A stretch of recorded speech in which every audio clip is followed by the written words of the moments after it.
Umasa. Wala ka nang babalikan. Hindi ako naniwalang patay ka na, Jordan. Kahit nahihirapan ako. Kahit pa nasa parang impyerno na ito kalagayan ko. Kakayanin ko, Jordan. Gagawin ko ang lahat para makabalik sa inyo.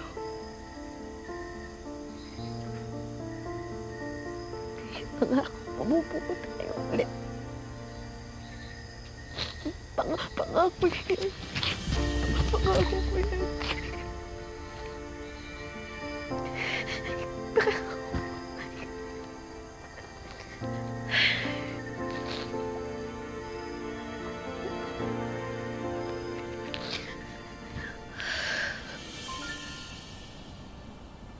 Napakaswerte ko nung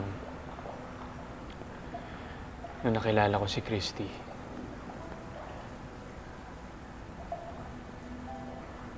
Lagi ko siyang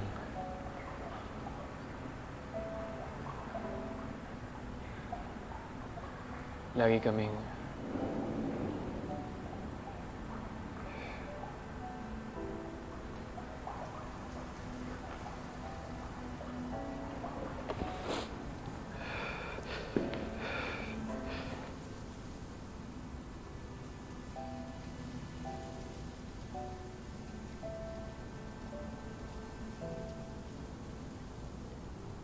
Sige na.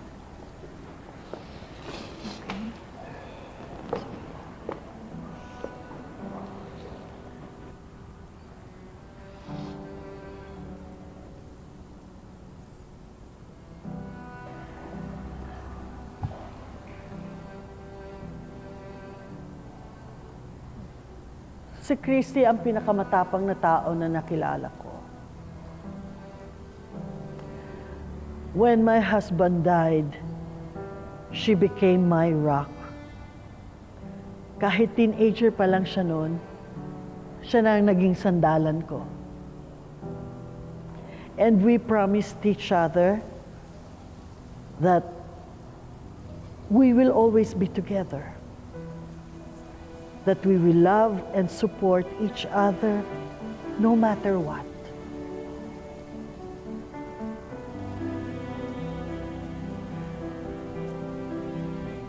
And now, anak, now that you're gone, itutuloy ko pa rin yung pangako ko sa'yo. Makakaasa ka na hindi ko pababayaan si Tori.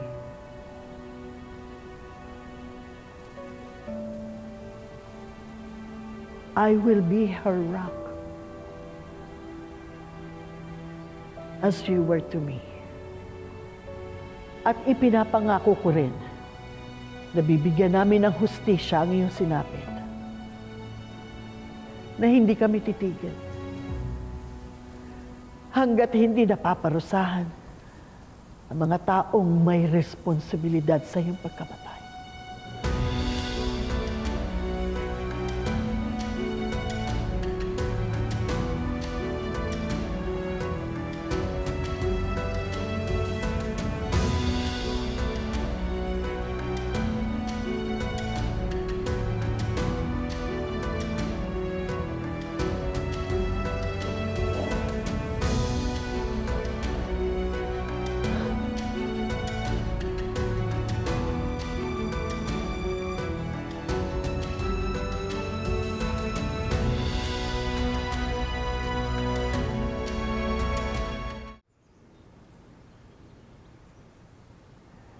It's just you and me now, baby. Hindi na natin makakasama ang mama mo.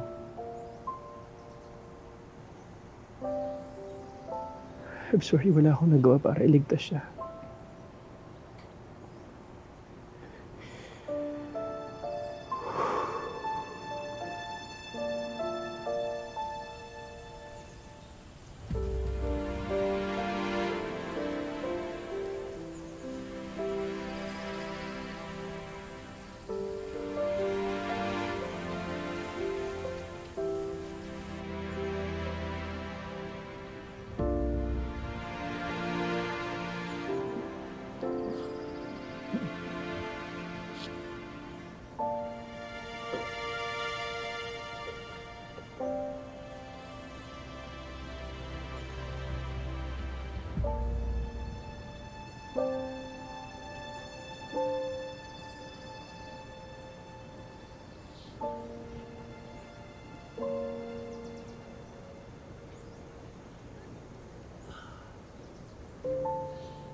Ma,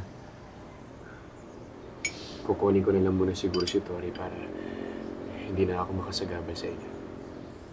Kukunin mo si Tori. Sino mag-aalaga sa kanya? Mababantayan mo ba siya ng maayos? Eh, hindi ka pa nga fully recovered? Yung binti mo? Yung sugat mo? Opo, nagpapagaling pa ako. Pero hindi naman mahirap alagaan si Tori. Kahit na. Mabuting ako na ang maabala.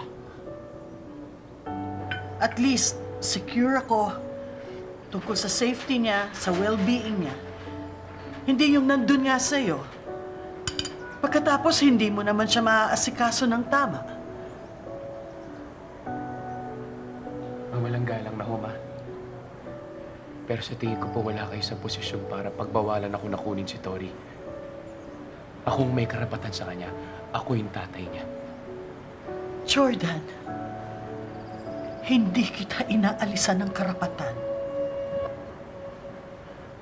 Kapakanan ni Tori ang iniisip ko. Now, kung magaling ka na, tsaka mo sunduin ang apo ko dito.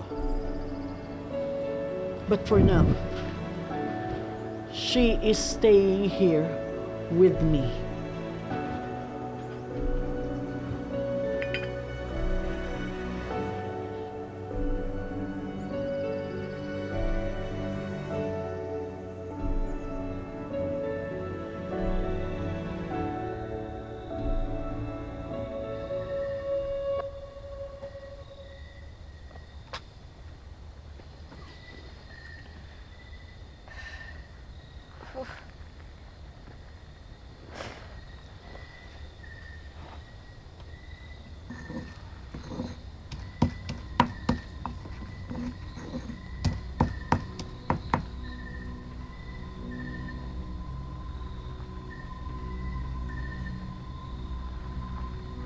Salamat po sa pagtulong sa akin. Pero kung gusto niyo po talaga akong matulungan, baka pwedeng tulungan niyo po akong makalis dito. Pasensya ka na. Pero hindi ko pwedeng suwayin ang utos ni Leon.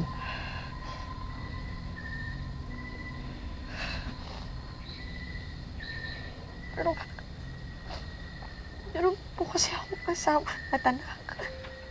Baka po nag-aalala na sila sa akin. Hindi ko po kayang piwalay sa pamilya ko. Gusto ko na po talaga bumalik sa kanila.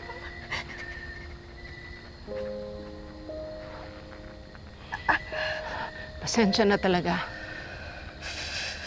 Hindi kita matutulungan.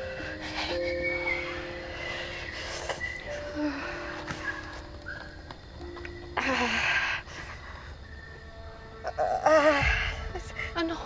Hapdi po. Anong masakit? Sakit po. Hapdi po eh. Sandali. Kukuha lang ako ng pain reliever, ha? Sandali lang. Babalikan kita agad.